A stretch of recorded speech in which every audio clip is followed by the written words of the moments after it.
नमस्कार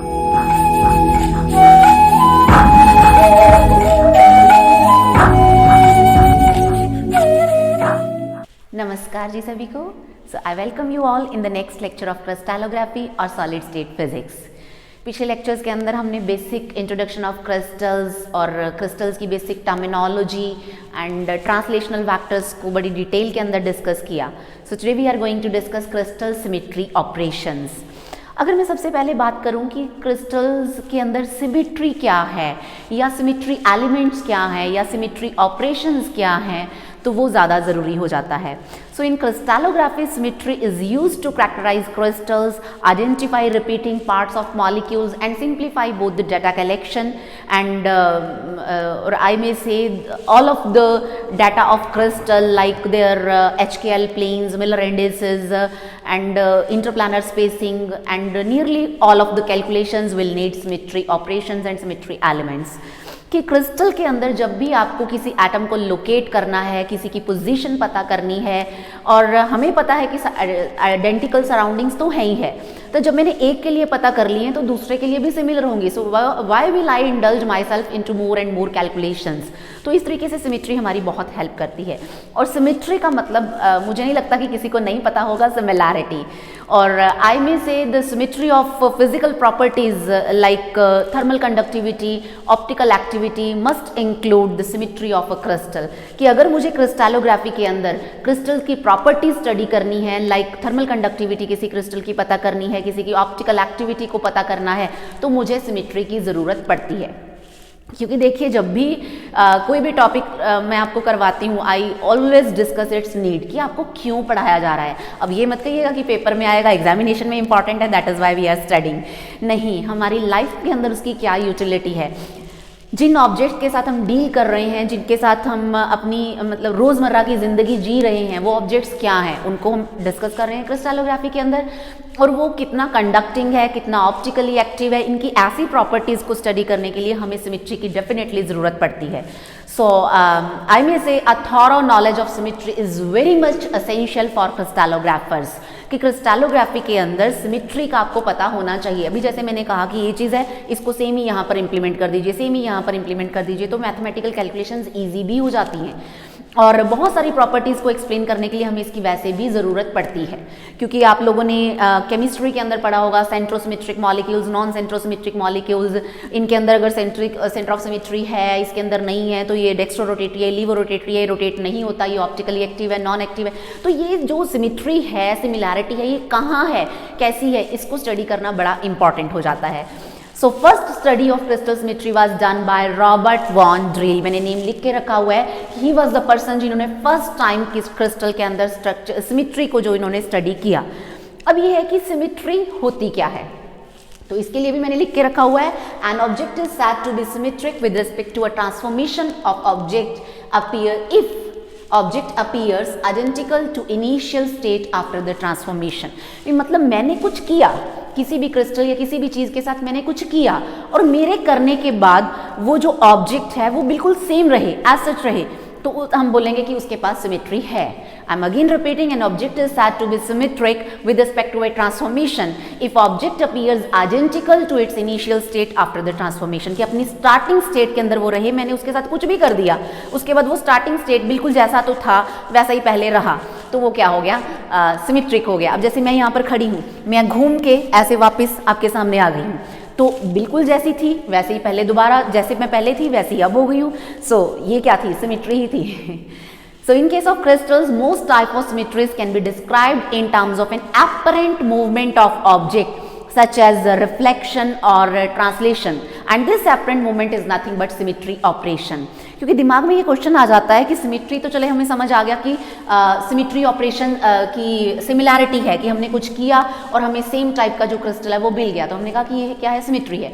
अब symmetry operation क्या है, अभी मैंने आपको कहा था कि मैंने कुछ किया और क्रिस्टल सेम रहा या मटेरियल सेम रहा, वो कुछ क्या किया, that is basically symmetry operation. अभी मैं घूमी थी यानी कि मैंने रोटेशन की and this rotation was nothing but symmetry operation. कि मैंने कुछ मूवमेंट करवाई, वो मूवमेंट ट्रांसलेशन भी हो सकती है, वो मूवमेंट रोटेशन भी हो सकती है, कुछ भी हो सकता है। तो अभी 2 मिनट पहले जैसे मैं घूमी थी, मैंने अपने आप को घुमाया, जो मैंने घुमाया, rotation the, that was operation, और घुमाने के बाद मैं वापस सेम रही, वो मेरी सिमेट्री थी। तो आप लोगों को डिफरेंस क्लियर हो गया होगा सिमेट्री एंड सिमेट्री ऑपरेशंस में। मैंने सिमेट्री ऑपरेशन की डेफिनेशन भी लिख के रखी है, the apparent movement of an object, मतलब हमें लगता है कि हमने किसी चीज़ को मूव किया, हम लोग सोच भी सकते हैं, थॉट एक्सपेरिमेंट भी कर सकते हैं कि इसको मैंने ऐसे, अगर मैं इसको ऐसे मूव कर दूं तो ये सेम रहेगा कि नहीं रहेगा, ऐसे मूव कर सकते हैं, ऐसे मूव कर सकते हैं, ऐसे मूव कर सकते हैं, कैसे भी मूव कर सकते हैं। So apparent movement of an object, वो मोमेंट किस तरीके की होगी, रोटेशन हो सकती है, ट्रांसलेशन हो सकती है, that may leave the crystal invariant is called symmetry operation. Crystal के केस में ये डेफिनेशन किसकी हो गई है, सिमेट्री ऑपरेशन की डेफिनेशन हो गई है। और तो जिन लोकेशंस पे आपने उन सिमेट्री ऑपरेशंस को अप्लाई किया, उन लोकेशंस को हम क्या बोलेंगे, सिमेट्री एलिमेंट्स। जैसे मैं यहाँ पर खड़ी हुई थी, इसी जगह पर मैं खड़ी होकर ऐसे घूम गई, तो ये जो था ये सिमेट्री एलिमेंट है। So I am again repeating the locations where symmetry operations occur, like rotation axis, mirror planes and inversion centers and और ट्रांसलेशन वैक्टर, इन सबको हम क्या बोलते हैं, सिमेट्री एलिमेंट्स। तो ये जो बेसिक से डेफिनेशन है ये मैंने बोर्ड पे लिख के रखी हुई हैं। Symmetry elements, the locations where symmetry operations occur such as rotation axis, mirror plane, inversion centre और ट्रांसलेशन वैक्टर्स, इन सबको हम क्या बोलते हैं, symmetry elements. So basic difference देखिए, सिमेट्री मतलब सिमिलैरिटी, और सिमेट्री ऑपरेशन मतलब वो सिमिलैरिटी देखने के लिए मुझे कुछ करना पड़ेगा, वो कुछ मैंने क्या किया, मुझे कुछ मूवमेंट करवानी पड़ेगी, सीधा चलूंगी। अब देखिए जैसे मैं यहाँ चलकर यहाँ से वापस यहाँ आ गई हूँ, तो मैंने ये जो मूवमेंट की, ये मूवमेंट थी, ये सिमेट्री ऑपरेशन था, और मैं वापस वहीं पर आ गई हूँ, ये सिमेट्री है। और मैंने यहाँ पर किया, इस लाइन के अलोंग किया, तो ये लाइन क्या हो जाएगी, सिमेट्री एलिमेंट हो जाएगी। तो आपको डिफरेंस क्लियर हो गया होगा, सिमेट्री मतलब सिमिलैरिटी, और सिमेट्री ऑपरेशन मतलब वो आपने क्या किया, कुछ जो अपरेंट मूवमेंट आपने की, जो कुछ किया वो क्या हो गया, सिमेट्री ऑपरेशन, और जिसके अलोंग किया, जहां पर किया, वो क्या है, सिमेट्री एलिमेंट्स हैं। So these were basic definitions कि सिमेट्री क्या है, सिमेट्री ऑपरेशंस क्या है, एंड सिमेट्री एलिमेंट्स क्या है। और अगर सिमेट्री एलिमेंट्स को फाइंड आउट करने के मेथड्स की अगर हम बात करें, so there exist 2 methods for that. एक कार्ल हैरमैन, चार्ल्स मैंगविन थे जिन्होंने अपना मेथड दिया, and other were Arthur Schoenflies. तो इन 2 पर्सन्स ने अपने अपने डिफरेंट मेथड्स दिए। जो हैरमैन का मेथड था, that was used to explain crystals and crystallographic symmetries, कि सिर्फ सिमेट्रीज को स्टडीज ही हमें करना है। लेकिन जो मैं कहूँ कि शॉन फ्लाइस का जो मेथड था, that was used to explain symmetry in discrete molecules and optical spectroscopy and in quantum mechanics, वो उसका थोड़ा एडवांस्ड वर्जन है। तो इसके अंदर जो फर्स्ट वाला है उसको हम पहले डिस्कस करेंगे, कि पहले हम सिमेट्रीज और सिमेट्री एलिमेंट्स, इनको पता करने की कोशिश करेंगे कि ये क्या होते हैं। After that we will move ahead. So fundamental symmetry elements in a crystal that I am going to discuss.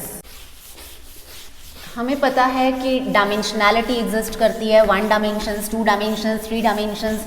तो ये जो सिमेट्री एलिमेंट्स हैं, ये जो एलिमेंट्स हैं, ये कोई लाइन है, कोई पॉइंट है, कोई एक्सिस है, कोई प्लेन है, उसके बेस पे हम इनको 1 डायमेंशनल, 0 डायमेंशनल, 2 डायमेंशनल, 3 डायमेंशनल, इन कैटेगरीज के अकॉर्डिंग हम इनको क्लासीफाई करेंगे। So we going to classify fundamental symmetry elements. So fundamental symmetry elements और in a crystal are, first of all मैंने एक पॉइंट कंसीडर किया, 0 डायमेंशनैलिटी की अगर मैं बात करूं, so I am going to talk about centre of symmetry. अभी मैं नेम लिख रही हूँ, उसके बाद 1 बाय 1 इन सबको हम डिस्कस करेंगे। 0 डायमेंशनैलिटी, क्योंकि पॉइंट को हम 0 डायमेंशनल मानते हैं, तो एक पॉइंट के अबाउट अगर कोई लैटिस, कोई क्रिस्टल सिमेट्रिकल है, तो उसको हम बोलेंगे कि उसके पास सेंटर ऑफ सिमेट्री है। So second one is axis of symmetry, इसको रोटेशनल सिमेट्री भी कहा जाता है, और एक एक्सिस, एक लाइन रहेगी, 1 डायमेंशनल भी हम इसको बोलेंगे कि इसके अंदर 1 डायमेंशनैलिटी इंक्लूडेड है। Third one is plane of symmetry, इसको रिफ्लेक्शन सिमेट्री भी कहा जाता है, एंड मिरर इमेजेस की बात की भी इसके अंदर की जाएगी। Plane is a 2 dimensional structure, तो इसको हम 2 डायमेंशनल सिमेट्री भी बोलेंगे। And last one is translation operation, कहीं से भी कहीं तक हम ट्रांसलेशन करेंगे, ट्रांसलेशनल ऑपरेशन, ट्रांसलेशनल वेक्टर्स की बात होगी। 3D में किसी भी लैटिस में यहाँ चले जाएं, वहाँ चले जाएं, कहीं भी चले जाएं। So 0 dimensional, 1 dimensional, 2 dimensional, 3 dimensional. So on the basis of these 4 type के फंडामेंटल सिमेट्री एलिमेंट्स जो हैं, जिनको हमें आज डिस्कस करना है। So first of all I am going to discuss centre of symmetry, इसको इन्वर्जन सेंटर भी हम कहते हैं, also call it inversion centre. देखिए जैसे नेम से ही क्लियर है, इन्वर्जन मतलब उल्टा कर देना, कि अगर किसी एक पॉइंट के अबाउट में किसी लैटिस को, किसी क्रिस्टल को उल्टा कर दूं और क्रिस्टल रहे सेम, तो उसको हम क्या बोलेंगे कि उसके पास सेंटर ऑफ सिमेट्री है। और आई में से the centre of symmetry is a point which gives the same configuration of a crystal on inversion. जो भी अभी मैंने बोला आप उसको अपनी नोटबुक्स में नोट डाउन कर लीजिए ताकि आपके नोट्स भी साथ साथ बनते रहें।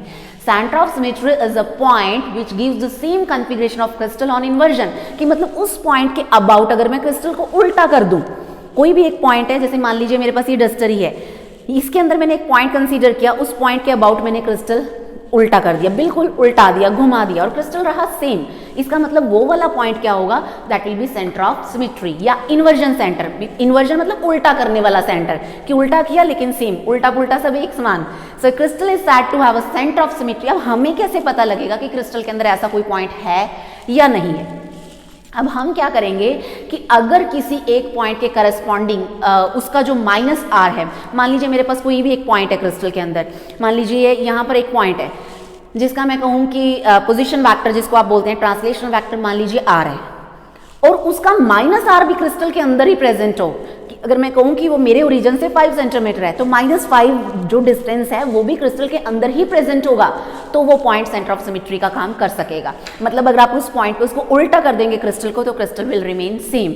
You will say crystal is said to have a centre of symmetry if for every lattice point at a position R, it behaves similarly at lattice point at position -R and that -R is also included in the crystal.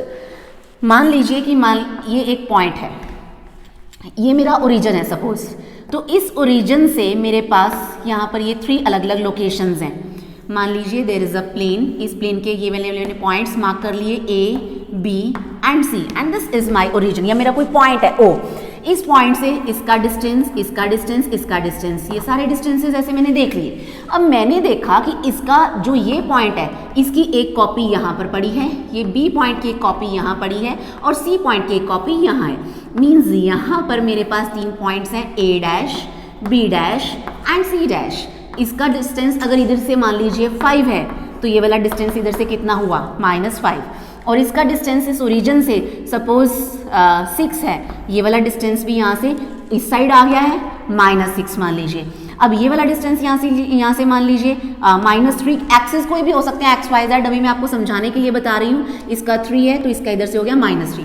तो देखिए B के corresponding B dash 6 -6, C के corresponding C dash 5 -5, A के corresponding A dash 3 -3। मतलब उसका जो position vector है, उसकी जो पोजीशन है, उसका नेगेटिव भी क्रिस्टल के अंदर ही है। मतलब अगर आपको उसका, जैसे ये है, इसको मैंने उल्टा किया, ये पहले इधर 5 था, अभी -5 पे आ गया, -5 वाला 5 पे आ गया, तो एक दूसरे की लोकेशंस इंटरचेंज की, लेकिन कोई फर्क नहीं पड़ा कि सेम ही रहा। ऐसा ना हो कि ओरिजिन मेरा यहाँ पर है और ये पॉइंट यहाँ पे 5 सेंटीमीटर मैं उल्टा करूँ तो वो मेरे क्रिस्टल से बाहर निकल जाए, फिर वो सेंटर ऑफ सिमेट्री नहीं होगा। तो किसी भी पॉइंट को सेंटर ऑफ सिमेट्री कहलाने के लिए ज़रूरी है कि उसका नेगेटिव कोऑर्डिनेट भी क्रिस्टल के अंदर ही प्रेजेंट हो, तब हम कहेंगे कि उस पॉइंट को हम इन्वर्जन सेंटर मान सकते हैं, कि वहाँ से अगर मैं क्रिस्टल को रोटेट करूँ, मैं क्रिस्टल को उल्टा करूँ, तो कोई भी क्रिस्टल पे इफेक्ट नहीं होगा, इट विल रिमेन इनवेरिएंट। और इस प्रोसेस को, इस ऑपरेशन को हम रिफ्लेक्शन थ्रू अ पॉइंट भी कहते हैं। सो इन्वर्जन सेंटर या locating centre of symmetry in a crystal is also termed as reflection centre, कि जो इन्वर्जन सेंटर है उसको हम रिफ्लेक्शन सेंटर भी, मैंने वहाँ से क्रिस्टल की रिफ्लेक्शन की और मुझे कोई फर्क नहीं पड़ा, क्रिस्टल को कोई फर्क नहीं पड़ा, तो इसको बोला जाता है सेंटर ऑफ सिमेट्री। उसके बाद जो सेकेंड टाइप है that is axis of symmetry, which is very very important for graduation students. Examination के अंदर लॉन्ग क्वेश्चन में अकेला यही टॉपिक भी पूछ लिया जाता है, बड़े अलग अलग तरीके से। समटाइम्स आपको कह दिया जाता है डिस्कस एक्सिस ऑफ सिमेट्री, या what is axis of symmetry, ये क्या होता है, और इसको हम रोटेशनल सिमेट्री के नाम से भी जानते हैं। आपको ये भी पूछ लिया जाता है explain rotational symmetry in a crystal, कि रोटेशनल सिमेट्री क्या होती है। और वन डायमेंशनल सिमेट्री ये भी इसको कह दिया जाता है। समटाइम्स एग्जामिनेशन में क्वेश्चन आता है कि prove that 5-fold and 7-fold symmetries are not present in a crystal. 5-fold and 7-fold axes are not present, या बियॉन्ड 7-fold एक्सेस नहीं प्रेजेंट है। तो पहले हम इसको समझते हैं, फिर हम उस क्वेश्चन की बात करेंगे। तो देखिए, एक्सेस ऑफ सिमेट्री या रोटेशनल सिमेट्री क्या चीज है? If a body remains invariant after rotation, then it is said to possess rotational symmetry. अभी जो मैंने गोल गोल घूमा था, मैं इस तरीके से घूम के आपके सामने आ गई थी, तो मैंने कहा था देखिए मैं घूम गई हूँ and I have remain same, कि मेरे कोई फर्क मुझे नहीं पड़ा। तो वो रोटेशनल सिमेट्री थी कि मुझे घूमने से कोई फर्क नहीं पड़ा, वो थी rotational symmetry. I am again repeating, if an object remains invariant after rotation or number of rotations, then it is said to possess rotational symmetry. और जिस इमेजिनरी लाइन के अबाउट, ऐसे आप मेरे बीच में से जाती हुई एक लाइन अज्यूम कीजिए, मुझे काटना नहीं है, सिर्फ अज्यूम करना है कि मेरे बीच में से एक लाइन जा रही है, उसके चारों तरफ मैं घूम रही हूँ। जैसे ये चौक है, चौक के अंदर जाती हुई एक लाइन और इसके चारों तरफ ये चौक घूम रहा है, तो उस लाइन को मैं क्या बोलूँगी? एक्सिस ऑफ रोटेशन, जिस लाइन के अबाउट मैंने उसको घुमाया। सो एक्सिस ऑफ रोटेशन, और अगर उसके आसपास सिमेट्री भी है तो वही क्या बन जाएगा? एक्सिस ऑफ सिमेट्री भी। तो axis of symmetry is a line, मैं बोल रही हूं, आप लोग नोट करते जाइए। Axis of symmetry is a line passing through crystal in such a way that if crystal will attain the same configuration or appearance if we rotate it more than once or in one complete rotation about that axis. मैं दोबारा से बोल रही हूं, आप लोग इसको note कीजिए। Axis of symmetry is a line passing through a crystal in such a way that if crystal is rotated through this line as axis, it will attain the same appearance or configuration or we may rotate it more than once in one complete rotation. क्या है कि जो, या simply जिस line के आसपास आपने crystal को घुमाया, the line about which crystal is rotating is called axis of rotation, and if this is symmetry and if there exist symmetry too, इसको हम एक्सिस ऑफ सिमेट्री कहना शुरू कर देंगे। तो ये ज़्यादा सिंपल डेफिनेशन हो जाएगी, आप दोनों में से कोई भी लिख सकते हैं। तो क्या मतलब है इस चीज़ को आप ध्यान से समझिए कि मान लीजिए कि मेरे पास कोई एक क्यूब है, suppose I am having a cube. सबको पता है कि क्यूब की स्ट्रक्चर कुछ इस तरीके की होती है। If a cube is rotated about its vertical axis perpendicular to its plane and passing through its centre, after each 90 rotation in one complete rotation it will attain the same configuration। नहीं समझ आया होगा आपको कि इसको देखिए, ये structure जो है, ये क्यूब तो नहीं है लेकिन क्यूबॉइड जैसा कुछ है, तो ये स्ट्रक्चर है। इसको देखिए, मैंने ऐसे पकड़ा हुआ है, मैंने इसको ऐसे रोटेट करना शुरू किया, 90 पे रोटेट किया, नहीं आया सेम, 180 पे रोटेट किया, बिल्कुल वैसी लोकेशन हो गई है। तो देखिए अभी मैंने कंप्लीट रोटेशन नहीं दी, ये मैंने कंप्लीट रोटेशन, ध्यान से देखिए, फिर से यहाँ से स्टार्ट करूंगी मैं, हाफ रोटेशन, हाफ रोटेशन, तो ये हो गई वन कंप्लीट रोटेशन। इस वन कंप्लीट रोटेशन में जब ये 180 डिग्री पे आया था यहाँ पर, तो इसने सेम कॉन्फ़िगरेशन अचीव की, उसके बाद फिर से 180 पे आया, फिर से सेम कॉन्फ़िगरेशन, यानी कि इस कंप्लीट 360 डिग्री, अभी तो 180 किया क्योंकि 2D है, अगर आप 360 में भी करेंगे जो कि कंप्लीट होती है, तो उसको 360 डिग्री के अंदर कितनी बार उसने अपने आप को, मैं कहूँ कि रिपीट किया अपनी कॉन्फ़िगरेशन को, ये होता है एक्सिस ऑफ सिमेट्री होती है एनफोल्ड सिमेट्रीज। कि जो क्रिस्टल है, अभी मैंने क्यूब की बात की कि एक क्यूब को आप रोटेट करेंगे, आप एक क्यूब इमेजिन कीजिए, उस क्यूब को आपने रोटेट करना शुरू किया, 90 पे रोटेट किया, सेम रहा, फिर 90 पे रोटेट किया, सेम रहा, फिर 90 पे रोटेट किया, सेम रहा, फिर 90 पे रोटेट किया, सेम रहा, लेकिन अब वो 360 की कंप्लीट रोटेशन करके अपनी ओरिजिनल लोकेशन पे आ चुका है। तो उसको हम बोलेंगे 2D के अंदर वो 180 रहेगा। तो उसको जब मैंने एक कंप्लीट रोटेशन दी, उसने 4 बार अपनी सेम अपीयरेंस को रिपीट किया, 4 कॉन्ग्रुएंट स्ट्रक्चर्स वर देयर। इसका मतलब उसके पास कितने फोल्ड सिमेट्री थी? 4 फोल्ड सिमेट्री थी। मान लीजिए मेरे पास ये चौक है, इस चौक को मैंने रोटेट करने की कोशिश की, तो देखिए ध्यान से, पूरी ऐसे मैं कंप्लीट रोटेशन दूंगी, सेम आ गया, 180 डिग्री की रोटेशन हुई है, लेकिन ये सेम कॉन्फ़िगरेशन इसने अचीव कर लिया। मैंने फिर से 180 दी, इसने फिर से सेम कॉन्फ़िगरेशन अचीव कर ली। अब रोटेशन भी कंप्लीट, इस एंड से शुरू हुई थी, इसी एंड पे आ गई। तो ये जो कंप्लीट रोटेशन है, इस कंप्लीट रोटेशन में इसने 1 और 2 बार अपनी सेम कॉन्फ़िगरेशन को रिपीट किया। इनिशियल स्टेट में 2 बार ये आया, इसका मतलब इसके पास 2 फोल्ड सिमेट्री है। मतलब 180 डिग्री पे इट पजेस 2 फोल्ड सिमेट्री, यानी कि 180 डिग्री पे अगर मैं 2 बार पूरी रोटेशन देती हूँ 180 करके, तो 2 बार क्रिस्टल अपनी सेम स्टेट को अचीव करता है। तो इसका मतलब इसके पास कितने फोल्ड सिमेट्री हुई? 2 फोल्ड सिमेट्री हुई। आपको और ज़्यादा इस कॉन्सेप्ट को क्लियर करने के लिए मान लीजिए कि मैं एक आपको सपोज़ मेरे पास एक फ़ैन है, सॉर्ट ऑफ जैसे बच्चों के पास छोटे छोटे प्लेन्स जो होते हैं, कुछ इस तरीके का मेरे पास एक फ़ैन है। अब मुझे इसको इस एक्सिस के अबाउट दिस वन यहाँ पर इसको रोटेट करना है। Suppose this is blade A and this is blade B, दोनों बिल्कुल सिमिलर है। मैंने इसको रोटेट किया 180 पे, जब मैंने रोटेट किया तो एक रोटेशन पे ए यहाँ पर आ गया, बी जो है यहाँ पर आ गया, लेकिन ये मैंने लिखे ए बी हुए हैं बट दीज आर पॉइंट्स मान लीजिए, और ये बिल्कुल सेम है। तो 180 डिग्री पे सेम कन्फिगरेशन इसने अचीव किया, मैंने फिर से 180 कर दिया। अब जो इसकी स्टेट थी वो क्या हो गई, फिर से ए फिर से बी, मतलब अब क्या हो गया, कंप्लीट रोटेशन दी लेकिन इसने 2 बार सेम कन्फिगरेशन को अचीव किया। इसका मतलब इस 180 डिग्री पे इसके पास कितने फोल्ड सिमेट्री है, 2 फोल्ड सिमेट्री इसके पास है। और ज़्यादा इजी इसको करने के लिए अगर मैं एक्सप्लेन करूं, मान लीजिए इसको मैं लिखा रहने देती हूँ ताकि आगे आपको याद रहे, pi is equal to 2 pi by n. अब मान लीजिए मेरे पास कुछ एक ऐसा फैन है जिसके कुछ इस तरीके से, सपोज ये वाले हम कहें कि 3 ब्लेड्स जो हैं 2000, ये कुछ इस तरीके का मेरे पास फैन है। आपको पता है 120 120 120 एंगल होता है। मैंने क्या किया, इसको 120 की रोटेशन दी, ये यहाँ पर आ गया, ये यहाँ पर आ गया, ए बी सी। अब देखिए ए जो है ये यहाँ पर पहुँच गया है, और बी जो है वो यहाँ पर पहुँच गया है, और सी जो है वो यहाँ पर पहुँच गया। अगेन सेम कन्फिग्रेशन है, कोई चेंज नहीं है। तो 120 डिग्री पे मैंने एक रोटेशन इसको दे चुकी हूँ। अब मैं दूसरी रोटेशन दूंगी, अब ए यहाँ आ जाएगा, बी यहाँ आ जाएगा, सी यहाँ आ जाएगा। सो अगली रोटेशन के अंदर फिर से क्या होगा, ए इस लोकेशन पर आ गया है, यहाँ पर सी आ जाएगा, यहाँ पर बी आ जाएगा, लेकिन फिर से वही लोकेशन, एक ब्लेड वहाँ, एक ब्लेड वहाँ, एक ब्लेड वहाँ, फिर से सेम हो गया। तो एक रोटेशन दी, ये थी दूसरी रोटेशन। अब मैंने तीसरी रोटेशन दी, तो अब फिर से इसको 120 पे रोटेट करूंगी, ए यहाँ, बी यहाँ, सी यहाँ।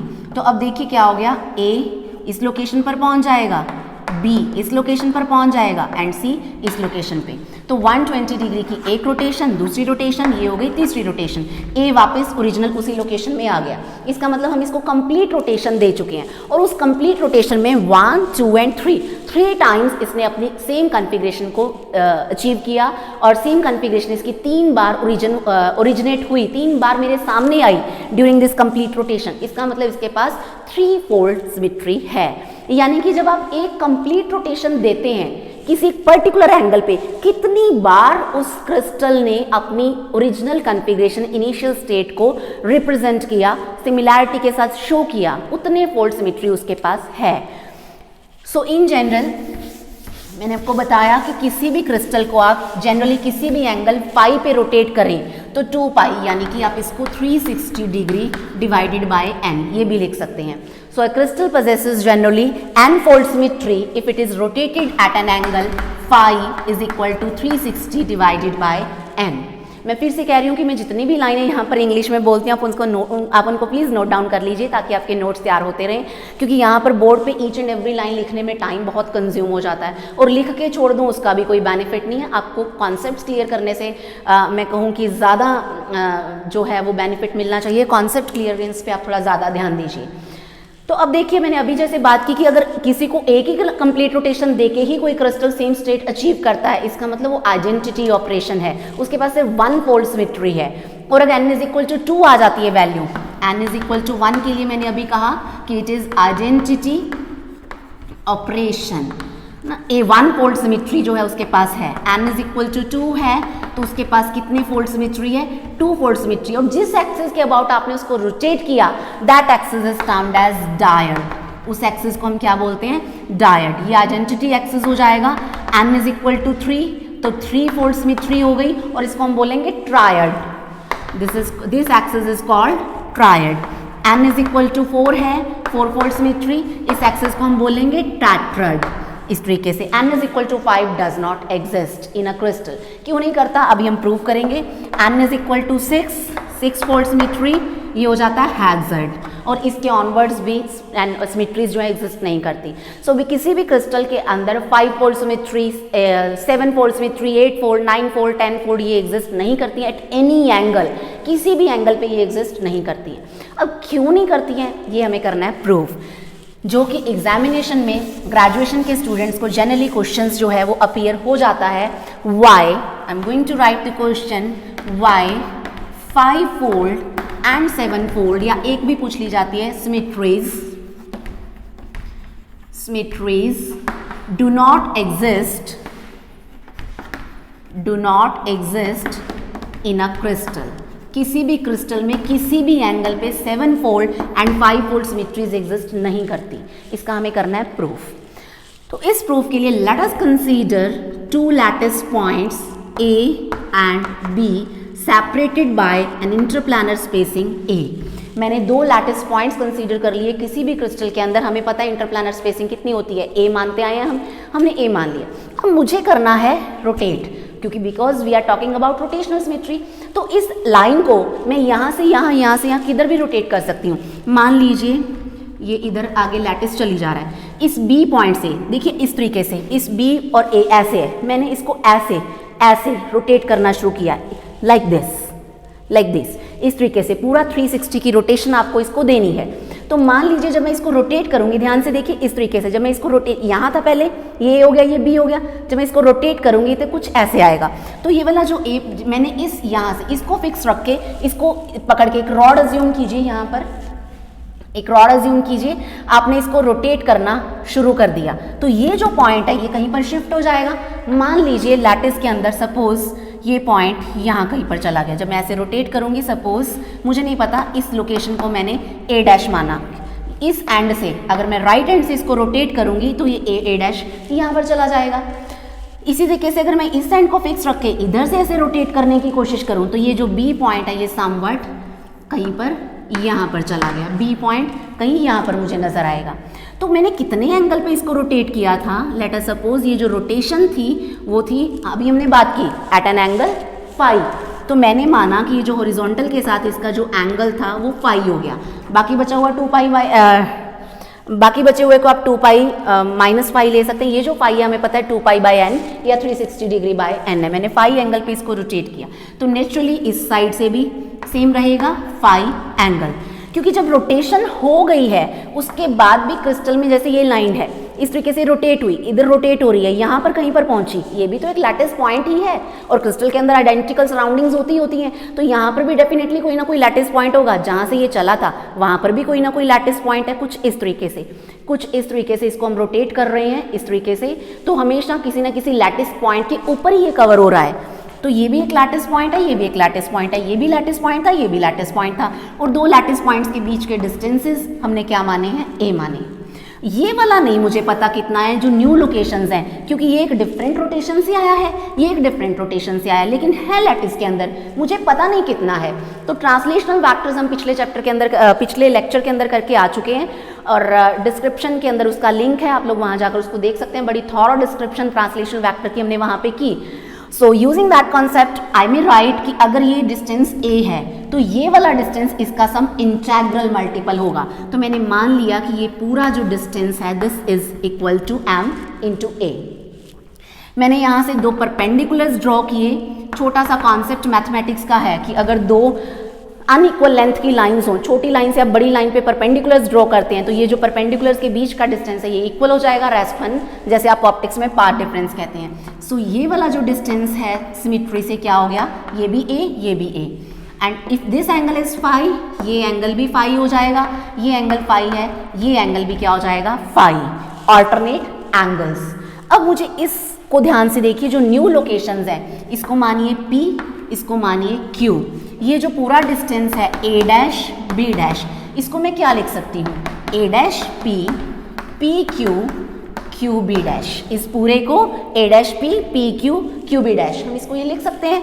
अब इसके अंदर देखिए A डैश P, ये वाला मुझे नहीं पता किसके इक्वल है, ये वाला मुझे पता है A है, ये वाला भी मुझे नहीं पता किसके इक्वल है, तो इसके लिए मैं ये ट्राइंगल कंसीडर करूँगी। I am going to consider triangle A dash P A। इस ट्राइंगल के अंदर मुझे ये वाली वैल्यू पता है, ये नहीं पता, यहाँ पर 90 है। So this is base, this is hypotenuse, and you know base upon hypotenuse is equal to cos. So A dash P is equal to A dash cos phi which is equal to A। So A dash P is A cos phi, यानी कि इतना distance मेरे पास A cos phi आ गया। Exactly same ये वाला भी क्या आएगा, similarly Q dash B dash will also equal to A cos phi।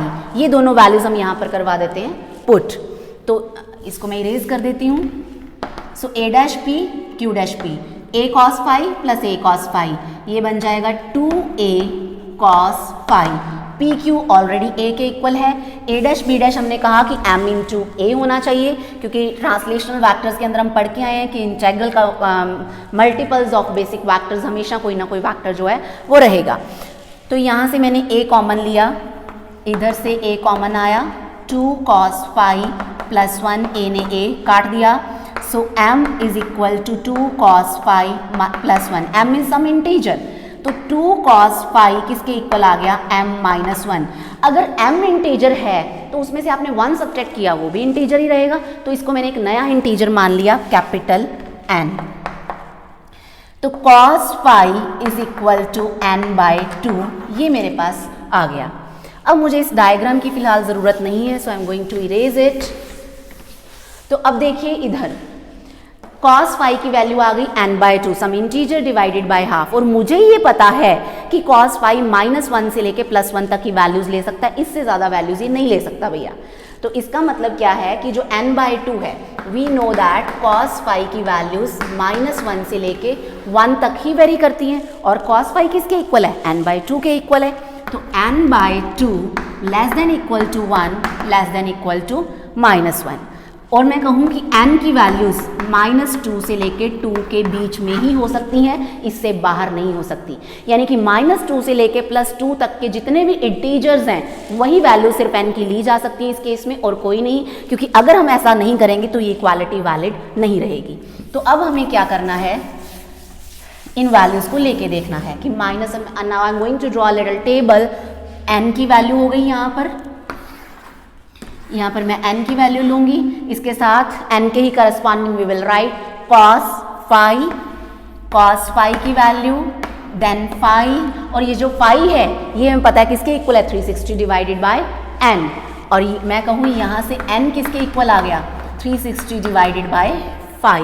So ये मैं write n is equal to 360 divided by phi। अब n की वैल्यूज माइनस 2 से लेके माइनस 2 से शुरू होकर हमें 2 तक लेके जाएंगे, but only integers. So minus 2 minus 1 0 1 2, इसके अलावा और कोई इंटीजर इनके बीच में आ नहीं सकता। अब जब n की वैल्यू माइनस 2 है और हमें पता है cos phi हमारा किसके इक्वल है, n बाय 2 के, n की value minus 2 upon 2, cos phi कितना हो जाएगा, माइनस 1। phi की वैल्यू 180 डिग्री और पाई, यहाँ पर 180 पुट करवाया तो n की वैल्यू क्या आ गई, 360 upon 180, n is equal to 2 fold symmetry हो गई 180 डिग्री पे। अभी हमने बहुत बार इसको डिस्कस किया। उसके बाद माइनस 1, n की वैल्यू यहाँ पुट करवाएंगे माइनस 1, तो cos phi is equal to minus 1 by 2 which is at 120 degree, minus 1 by 2 120 degree, 360 upon 120, तो यहाँ से जो n की वैल्यू आएगी दैट विल बी 3। इसका मतलब क्रिस्टल के पास अभी हमने जो 3 ब्लेड्स वाला फैन बनाया था, वहाँ हमने प्रूव किया कि 120 डिग्री पे 3 फोल्ड सिमेट्री एग्जिस्ट करती है। अब 0, n की वैल्यू 0, cos phi 0, कितने एंगल पे, पाई बाय 2 या 90 पे। 90 पे हमें क्या आ गया, 360 अपॉन 90 4, तो 4 फोल्ड सिमेट्री एग्जिस्ट करती है 90 पे। यानी कि 90 90 90 की रोटेशन अगर आप किसी क्रिस्टल को दें तो 4 बार क्रिस्टल अपनी सेम स्टेट में आएगा उस एक कंप्लीट रोटेशन के अंदर। इसको मैंने जब n को 1 पुट किया तो n को 1 पुट किया, cos आ गया 1 बाय 2, और इसकी वैल्यू 1 बाय 2 किस एंगल पर होती है, cos की वैल्यू एट 60 डिग्री। यहाँ पर आप 60 पुट करवाएंगे so it will come out 6, तो इसके पास 6 फोल्ड सिमेट्री भी एग्जिस्ट करती है। और इसके बाद अगर मैं n को 2 पुट करवाऊँ, 2 upon 2 1, cos phi 1, cos phi की वैल्यू 1 कहाँ पर होगी, 360 डिग्री और 0 डिग्री मीन्स 1, तो 1 आ गया। यानी कि देखिए 1 फोल्ड सिमेट्री आ गई, 2 फोल्ड आ गई, 3 आ गई, 4 आ गई, 5 गायब हो गया, 6 आ गई, 7 8 9 कुछ भी पॉसिबल नहीं है।